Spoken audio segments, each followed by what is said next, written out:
komunikovať. Teraz budeme na chvíľu takmer osobne so Zuzanou Vink, šéfkou aliancie Fairplay.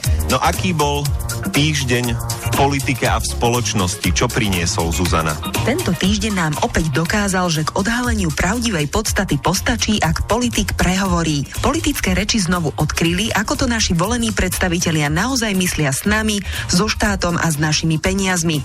Opozičný líder Fico totiž tvrdí, že funkcia predsedu úradu, ktorý kontroluje verejné tendre, patrí opozícii.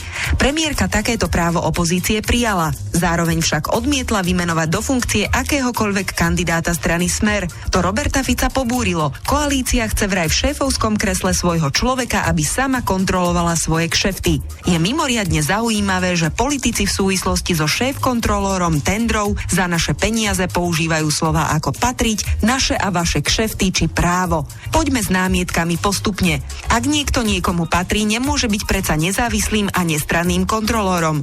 Odkiaľ berú politici presvedčenie, že majú právo na obsadenie postu nejakého verejného a odborného úradu? A ak verejné úrady od niekoho nakupujú služby či tovar za naše peniaze, prečo tieto aktivity nazývajú našimi či vašimi kšeftami? Verejné inštitúcie minú na rôzne nákupy vo verejných tendroch zhruba 9 miliárd eur ročne.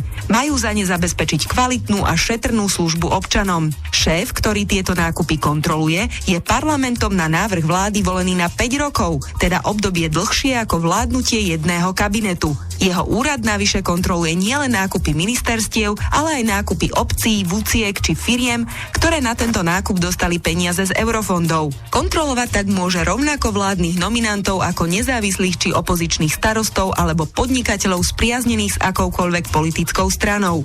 V tejto džungli vzťahov a kombinácií je preto dôležité, aby kontrolórom šéfoval nezávislý a odborne podkutý človek. To by ho však nemohli vyberať politici, ktorí si naňho uzurpujú právo, aby sa pozeral na ich kšefty. Každý z nás by to mohol pošepnúť politikovi, ktorý mu patrí. Ráno na FM-ku. To bola Zuzana Vink, šéfka aliancie Fairplay v rádiu.